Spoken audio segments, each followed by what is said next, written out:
하나님은 경륜과 섭리의 하나님이십니다. 할렐루야. 공의와 정의라는 걸 얘기했죠. 교회가 말하는 공의와 정의는 세상이 말하는 정의와 달라요. 세상이 말하는 저스티스와 본질적으로 달라요. 그래서 다수가 원하는 것, 다수가 찬성하는 것, 그게 세상은 어떻게 보면 공의처럼 얘기를 하고, 그게 정의라고 얘기를 하지요. 그래서 뭐 투표를 하잖아요. 그러나 다수가 원하는 것도 틀릴 수 있어요.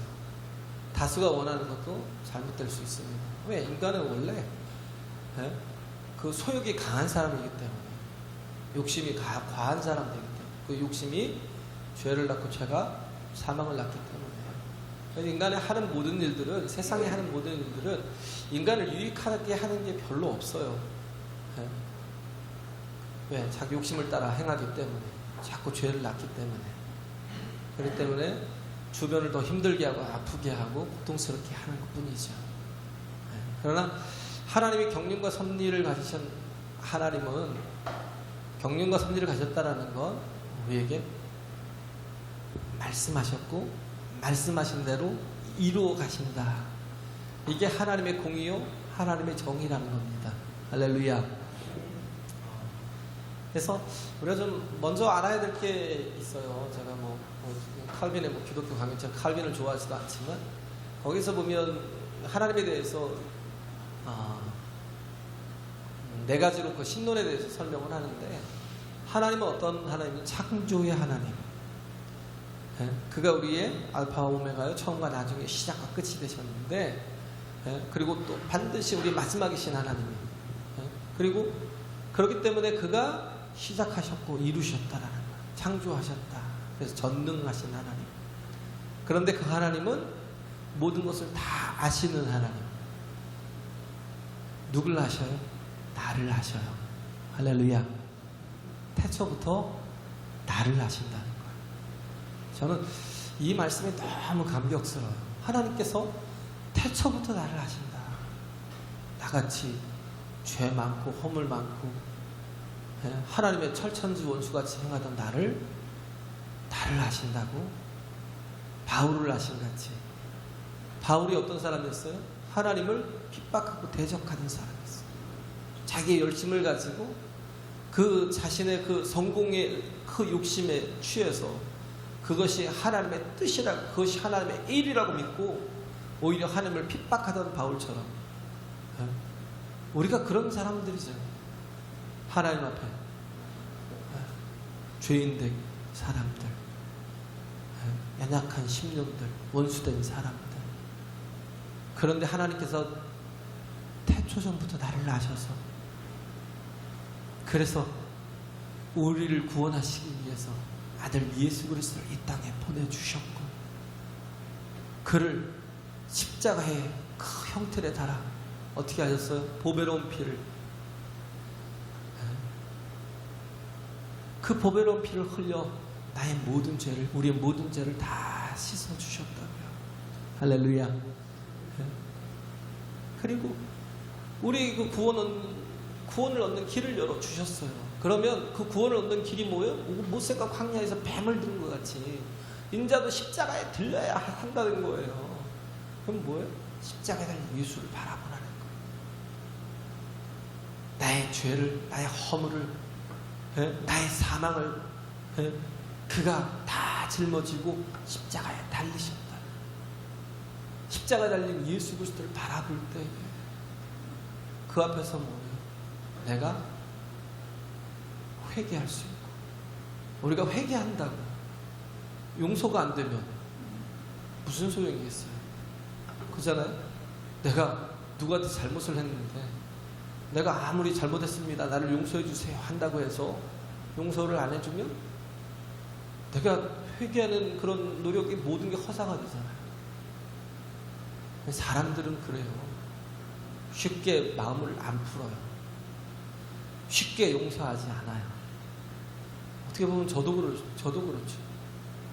저도 쉽게 용서하지 못하는 사람 제 속에 저도 모르는 사이에 누군가 있을 거예요. 여기에 있는 게 아니에요. 세상 사람들은 술을 먹고라도 푼다 했지만 우리는 진짜 거의 끝까지 가는 경우가 있어요. 풀지 못하고. 하나님은 어떤 분이에요? 하나님은 인자가 아니시라. 인간이 아니시라. 근데 그 하나님은 어떤 하나님? 사랑의 하나님. 할렐루야. 사랑의 하나님. 중요한 건 칼빈이 기독교 강의에서 얘기했던 그 세 번째가 뭐냐면 사랑의 하나님. 그가 나를 사랑하셨다는 거예요. 할렐루야.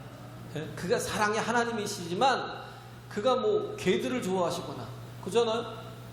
뭐예요? 자연 환경을 좋아하시거나 나와 무슨 상관이 있어요? 그잖아요. 그냥 인류를 사랑하시는 것 정도. 나를 뭐 깊이 사랑하는 게 아니라 그냥 일반 은총을 뭐 그래서 잘 살 수 있도록 그냥 대충 살 수 있도록 해를 주시고 비를 주시고 이런 일반 은총 속에서 하나님께서 그냥 그 정도의 사랑을 베푸시는 분이라면 나와 아무 상관이 없겠지만 그러나 하나님은 정확히 나를 아시고 나를 사랑하신다는 거예요. 할렐루야. 태초 전부터 나를 아시고 나를 사랑하신다는 거예요. 그리고 그리스도 예수 안에서 나를 어떻게 하셔요? 견인해 가셔요. 그걸 성도의 견인이라고 그러죠. 나를 견인해 가셔서 어떻게 아들 되게 하시는 거예요. 반드시 변화되어 하나님의 나라에 합당한 자가 되도록 이끌어 주신다는 겁니다. 할렐루야. 나를 구원하신 하나님. 이 네 가지 하나님. 근데 욥이 얘기한 건 또 뭐였어요? 하나가 더 있죠. 그분이 어떤 하나님? 살아계신 하나님. 할렐루야. 사시는 하나님. living God이라는 거. living God. 우리가 그렇기 때문에 나를 그렇게 사랑하시고 구속하신 그 하나님을 항상 어떤 하나님으로 인정해야 돼요? 사시는 하나님으로. 모든 선택이 기로 앞에 설 때, 아니면 어떤 문제 앞에 설 때 우리가 인정해야 될 게 뭐냐면 하나님은 살아계신 하나님이시다라는. 그러지 못하면 뭐든지 내 힘으로 풀려고 하다가 되지 않으면 절망해버려요. 낙심하다가. 그리고 어떻게 해요? 그때서야 원망해요. 하나님을. 살아계신 하나님으로 인정하고 믿고 그리고 나아가는 게 아니라 나중에 원망을 하나님께 풀어버려요. 믿지 않는 사람들이 더 그래요. 하나님을 인정하지도 않는데 뭔가 막 고난이 오고 어려움이 오면 하나님이 계시면 어떻게 이런 일이 있을 수 있어? 한 번도 인정해보지 않은 사람들 그런 말을 해요. 그러나 하나님은 어떤 하나님이요? 사시는 하나님, 살아계신 하나님, living God. 할렐루야. 그러기 때문에 욥은 어떻게 보면 친구들이 인정을 안 해주잖아요. 그 가치를, 그 귀함을. 그잖아요. 내가 재산을 잃었지? 내가 믿음을 잃었냐? 내가 정말 모든 걸 다 잃어도 하나님께서 내게 모든 걸 다 걷어가신다 할지라도 내가 살아계신 하나님 그 전능자 앞에 맹세하노니. 그래서 I bow by the living God, the Almighty. 내가 전능하신 살아계신 하나님 앞에 맹세한다는 거예요. 내가 결단코 내가 나의 의를 버리지 않고 내가 나의 믿음을 버리지 않고 하나님께 대해서 내가 원망이나 불평을 쏟아놓지 않겠다. 왜? 그의 하나님은 사시는 하나님이기 때문에. 할렐루야.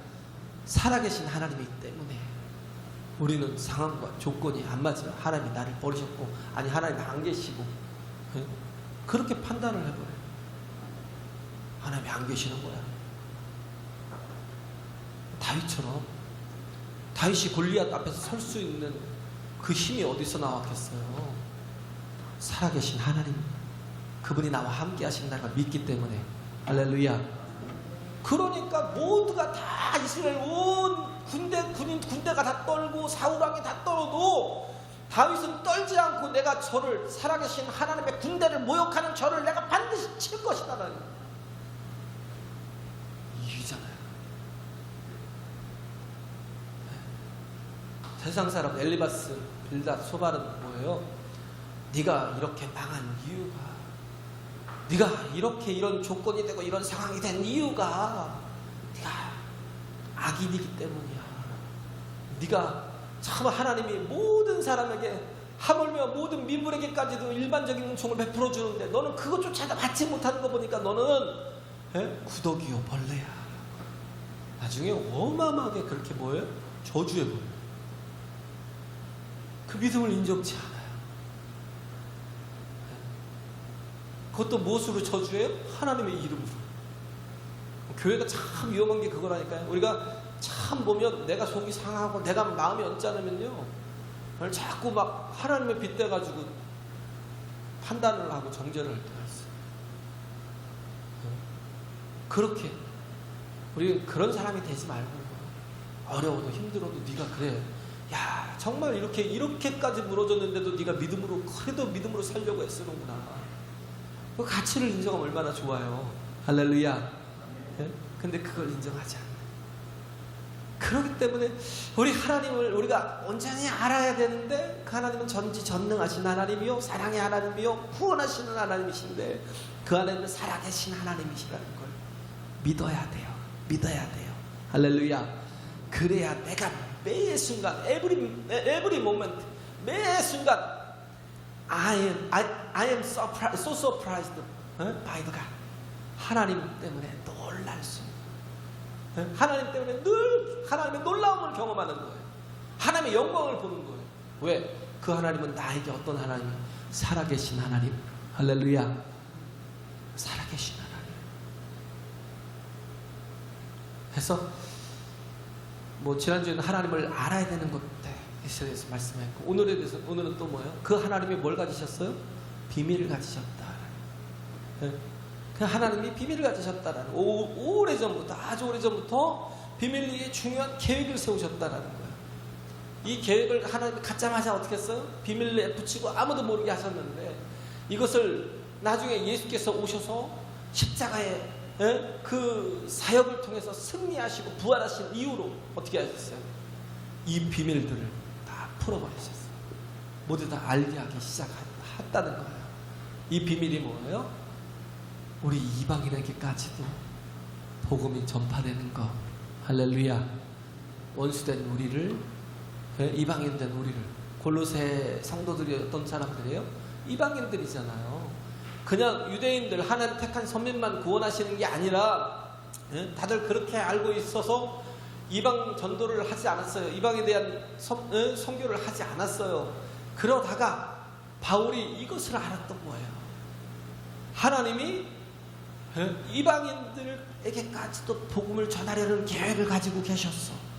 이미 태초시 전부터 하나님께서는 그들을 하나님의 자녀 속에 포함시키셨어. 모두가 하나님의 형상이야라는 걸 깨닫고 난 뒤에 어떻게 했어요? 복음이 전혀 전파되지 않았던 이방인의 땅에까지 들어가서, 이방인의 한 번도 복음이 전파된 적이 없으니까 얼마나 핍박이 심했고 고난이 심했어요. 그럼에도 불구하고 그 고난과 핍박 속에서도 그들을, 특히 빌립보 교회가 그랬잖아요. 빌립보에서 그 여자들, 귀신 들린 여인을, 내 여인에게서 귀신을 쫓아준 그 선한 일 때문에 자유롭게 해준 거잖아요. 그것 때문에 그 이익을 더 이상 볼 수 없다고 그 여인을 붙들고 주인처럼 행세하던 사람들이 결국은 바울과 실라를 빌립보 감옥에 쳐박아도 거기서 많은 또 고문과 매질을 당하게 하고,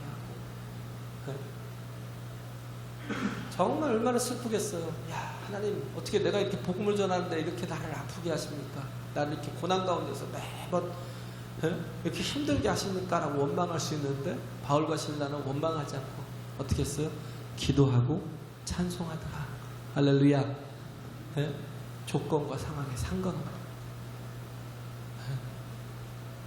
욥처럼요. 내가 어떤 상황에서도 어떤 조건에서도 내가 하나님을 찬송하고 하나님을 예배하는 자로 서고 내가 거룩한 믿음을 굳게 지키겠다라고 그렇게 맹세하잖아요. 살아계신 전능하신 살아계신 하나님, 사시는 하나님 앞에 그렇게 맹세하는 거죠. 바울과 실라는 하나님의 사신을 늘 뭐예요?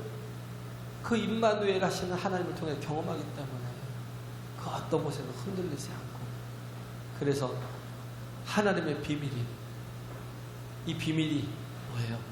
예수 그리스도라는 겁니다. 할렐루야. 이 비밀인 예수 그리스도, 이분은 그를 기다리던 이스라엘 유대 민족에게만 주신 게 아니라, 그죠? 그 기다리던 민족들에게만 은혜를 끼치신 게 아니라 모든 일방 열방, 모든 사상을 초월해서, 인종을 초월해서, 종파를 초월해서 모든 곳에 하나님의 복음이 들어가게 하시고 그들을 변화시켜 가시고. 자, 러시아 가서 보니까 정말 다양하더라고요. 어디서는 이란에서 왔고, 뭐 저 이슬람에서 되게 강할 것 같은데도 하나님의 복음이 그 속에 들어가서 막 하나님을 신실하게 믿고 침례를 받는 모습을 보고요, 모스크바 가서 제가 놀랐어요. 아, 이런 사람들도 바뀌고 변화되는구나. 그잖아요. 우리가 뭐 중국 보면 어떻게 공산주의잖아요. 그런 사회주의 사람들조차도 어떻게 해요? 바뀌고 변화되잖아요. 베트남도 지금 얼마나 많은 선교사들이 들어가 있어요. 얼마나 많은 일들을 하고 있어요. 위험해요. 거기 보면 되게 위험해요. 복음을 그들에게 직접 전하면, 잘못하면 바로 끌려가요. 붙들려가요. 그런 위험한 상황 속에서도 계속 그들과 사귐을 갖고 모임을 갖고 그러면서 복음을 전해주고, 그런 선교사들이 지금 우리 이종호 선교사 같은 사람 지금 대학교에서 강사하면서 들어가서 복음을 전하고, 또 지금 우리 뭐 지방에서 보낸 선교사들이 뭐 김일성대학교, 김천대학교, 죄송합니다. 그런 데 가서 교수 역할을 하면서, 한 분은 아직도 생사가 아직도 모르고, 생사를 모릅니다.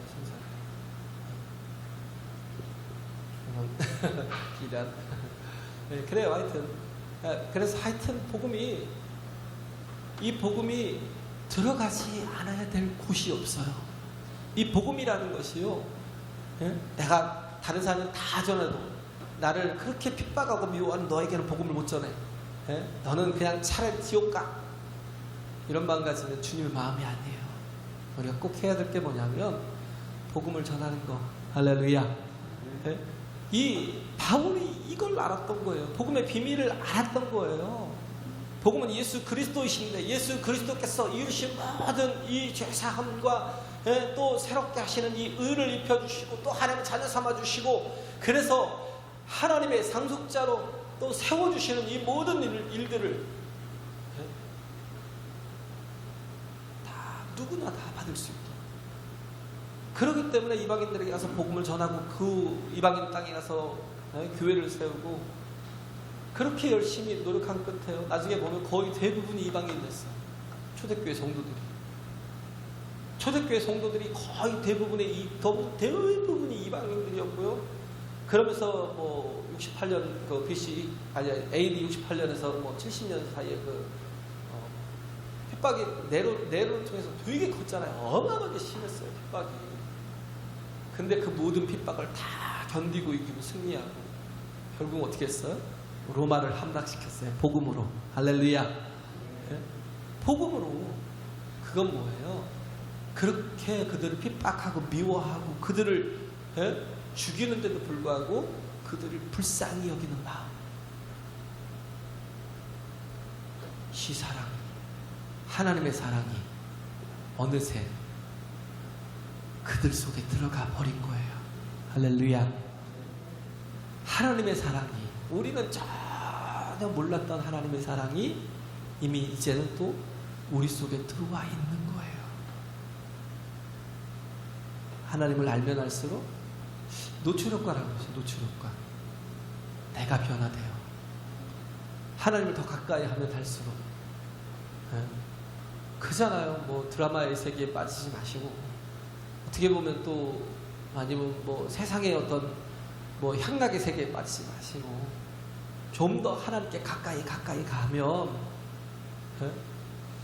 그 속에서 우리가 하나님의 영광이 우리에게 임하여 영광에서 영광으로 영광에서 영광에 이르는 하나님의 자녀로 온전히 서게 된다는 겁니다. 할렐루야. 그렇기 때문에 우리가 해야 될 건 누굴 만나느냐가 중요해요. 그렇죠? 무엇을 보느냐가 또 중요하고요.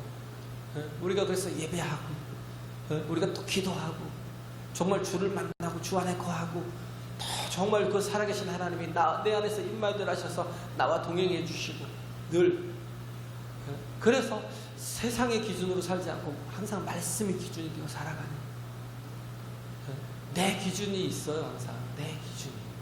근데 내 기준도요, 진리 앞에 확 내려놓을 수 있어요. 하나님 말씀 앞에 내 기준도 다 내려놓을 수 있어요. 그렇기 때문에 좋은 것을 취하고 그랬잖아요. Hold on to the God, to the good. 좋은 것을 취하라고 그랬잖아요. 확 붙들라는 거예요. 놓치지 말고 붙들라는. 좋은 것이 뭐예요? 좋은 것이라는 건 열매 맺는 것들이잖아요. 그것도 어떤 열매들요? 좋은 열매들을, 선한 열매들을 맺어가는 거. 그것도 30배, 60배, 100배로 열매 맺는 거. 할렐루야. 좋은 열매를 맺기 위해서 우리가 되어야 될 게 뭐예요? 좋은 밭이 돼야죠. 좋은 밭은 어떤 밭이에요? 부드러운 밭. 사막이나 딱딱한 땅에서는요, 생명이 없어요. 사막이나 딱딱한 땅에서는요, 생명이 없어요. 수용할 수 없는 그런 강팍한 심령 속에는요, 생명이 들어갈 수가 없다는 거예요. 부드러워져야 돼요. 할렐루야. 하나님이 그렇게 사랑으로 부드러우신 것처럼 누구나 다 용납하고, 누구나 다 하나님이 인정하시고, 누구나 다 하나님께서 구별하지 않으시고 받아주시는 것처럼, 바울 같은 사람도, 그렇게 예수를 핍박하던 사람도 하나님이 만나주시고 그를 변화시켜 주시고, 하나님이 이방인의 사도로 세워서 하나님의 비밀을, 그 비밀스러운 일들을 온전히 이루어갈 수 있는, 비밀을 깨닫게 하시고 온전히 그 뜻을 이루어가는 그런 하나님의 대사도로 세워주시는 거죠. 우리 또한 뭐예요? 부드러워야 돼요. 그래야 어떻게 해요? 그래야 열매 맺는 게 가능해요. 30배, 60배, 100배로 부드러운 사람은 반드시 열매를 맺어가요. 이게 열매가 없는 건 내가 탁탁한 마음을 가졌다. 제일 강한 게 뭐냐면요, 인간의 마음이에요. 정말 고집센 사람은요, 아무리 무슨 얘기를 해도요, 죽을 때까지 그 고집을 안 버려요. 자기 어떤 주관이 있고 자기 생각이 있는 사람은요, 죽을 때까지도 주관과 생각을 바꾸지 않아요. 그런데 바꾸시는 분이 있어요. 하나님. 할렐루야. 인간이 할 수 있는 일이 아니죠. 사람의 마음을 변화시키는 거. 세상에서 가장 큰 능력은 뭐냐면요, 사람의 마음을 바꿔가는 거예요. 안 변해요, 쉽게. 우린 그걸 알아야 돼요. 쇠보다도 강해요. 다이아, 제일 강한 물질이 다이아잖아요. 다이아보다도 훨씬 더 강한 게 인간의 마음인데, 전에는 말씀을 먹물로 썼지요. 하나님이 모세를 통해서는 뭐 어떻게 했어요? 막 바위에다 새겨주셨어요. 십계명을. 근데 이제는 복음을 어디다 새겨주셔요? 우리의 신비에, 마음에. 할렐루야. 마음에 새겨주셔서 내 영혼을 새롭게 하신다는 거예요. 호세아가 얘기했잖아요. 나의 마음을 기경하라. 우리의 마음을 기경해서 어떻게 해야 돼요? 부드럽게 해야 돼요. 할렐루야. 그렇게 다이아보다 강한 마음이 막 다 깨지고 막 부서져서 가난한 흙이 돼서 하나님의 말씀이 막 하나씩 떨어질 때마다 그 속에서 30배, 60배로 풍성하게 결실하고 열매 맺는 그런 생명의 은혜가 능력이 넘치는 생명의 복에 충만한 그런 하나님의 자녀가 돼야 돼요. 바울처럼. 할렐루야. 네? 우리가 해야 될 일이 그것이다라는 거예요. 네? 바울처럼. 그래서 우리가 어떤 상황에 있든지 우리가 해야 될 건 뭐냐면 이제 우리 사명은 전하는 거예요. 네? 여기서 바울이 보면 24절에 보면 이제 너희를 위하여 받는 괴로움을 기뻐하고 그리스도의 남은 고난을 그의 몸된 교회를 위해서 내 육체에 채우노라 그랬죠. 네? 뭔가 구원에 예수님께서 이루신 그 십자가의 그 사역이 뭔가 인간을 구원하기 부족하기 때문에 그걸 또 이제 남은 고난을 내 육체에 채우려고 채워가셔야 되나? 라고 판단할지 몰라도 그게 아니고요. 그 모든 사람을 온전히 변화시키고 새롭게 할 수 있는 능력이 주께 있는데 이제는 뭐예요? 우리가 그것을 전해야 돼요. 할렐루야. 전해서 알게 해야 돼요. 어떤 환자가 있는데 의사가 약을 처방했어요. 네? 그런데 환자가 좀 멀리 살아요. 그럼 어떻게 해요? 의사가 사원에게 이 약을 가져다가 그 환자에게 먹여라. 그러면 그 약을 가지고 가서 그 환자의 집에 방문을 해서 그 환자에게 약을 먹이고, 예? 그리고 좀 또 그를 좀 돌아보고, 예? 그러고 돌아와야죠. 그 사원 의사도 굉장히 중요하지만, 그러나 이제는 그 만들어진 약을 그 환자에게 가서 먹이는, 또 전달해주는 그 역할을 해주는 그 사원도 환자에게 너무너무 중요한 그런 사람이라는 거예요.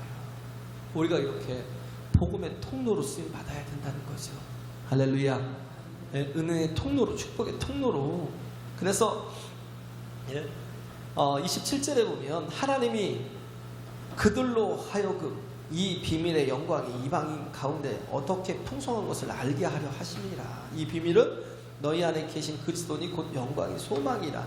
우리가 그를 전파하여 각 사람을 권하고 모든 지혜로 각 사람을 가르침은 각 사람을 그리스도 안에서 완전한 자로 세우려 함이니 이를 위하여 나도 내 속에서 능력으로 역사하시는 이의 역사를 따라 힘을 다하여 수고하노라.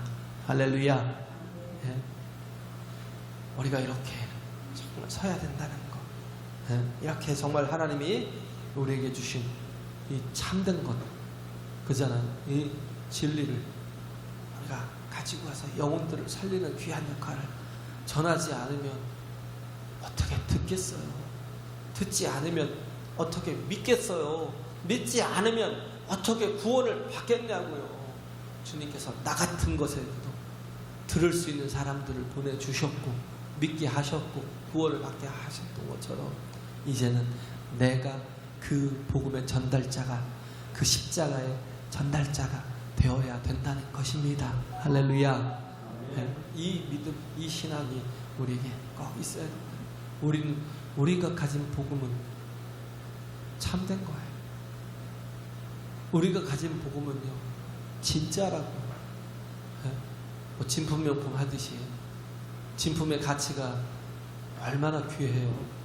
값으로 따진다. 어떻게 보니까 막 뭐 이렇게 그 글로 쓴 글 한 점이 뭐 얼마나 갈까? 보면 몇백만 원 할라나? 그랬더니 3천 얼마가 되더라고. 그림 한 점이. 야, 진품이. 근데 그게 뭐 그 가치로도 다 뭐 3천만 원 준다고 그 가치로 다 평가가 되겠어요? 네? 우리가 그러잖아요. 어떤 사람이 그러더래요. 한 달에 100만 원씩 이렇게 알바비를 받아가지고요. 5개월을 이렇게 모아가지고 샤넬 백을 사요. 샤넬 백. 네? 500만 원짜리 샤넬 백을 사는 거예요. 네? 뭐 굶지는 않겠죠. 엄마한테 받든지 아빠한테 받든지 생활비를 받아가면서 자기 알바한 것을 갖다가 야 그렇게 쓰더라고요. 근데 그럼에도 불구하고 우리가 뭐 요즘에 많이 미니멀리즘이 좀 유행하잖아요. 그냥 웬만하면 최소화로 시키는 거, 내 짐을 최소화시키는 거, 네? 최소화시켜서 살아가는 거. 다 버리는데 그 친구도 다 버리더래요. 근데 명품은 하나도 못 버리더래요. 하나도 안 버리더래요. 왜? 같이 있는 것이기 때문에. 할렐루야. 예? 그 어떤 분이 이렇게 대신방을 다닐 때 어떤 집사님이 비가 막 오니까 다른 사람들은 다 머리다 이고, 예? 가방을 어떻게 신방할 때 성경도 들고 돈도 들고 다 든 가방을 머리 위에다 이고 막 쓰고 막 비를 피하려고 갑자기 막 소나기가 오니까 그러고서 뛰는데 어떤 분은 가방을 이렇게 메고 있던 가방을 안으로 이렇게 싸매갖고 확 뛰더라는 거예요. 그래서 그거 명품이군요 그러더래요. 명품이군요. 네, 명품이에요. 우리가 말씀을요, 하찮은 것에도 하찮은 것만큼도 귀하게 여기지 않으면 생명을 살리는, 정말 생명이 담긴 복음이잖아요. 할렐루야. 생명을 살리는 복음인데 이걸 하찮게 여기기 때문에 한마디도 내 입에서 증거가 되지 않고 전해지지 않는다면 얼마나 하나님이 그 다음부터는 어떻게 했어요? 하나님이 버리시겠죠. 내가 너를 통해서는 도저히 일 못하겠다. 누군가 순종하는 이가 나오겠지. 그러면 딴 사람 찾으시겠죠.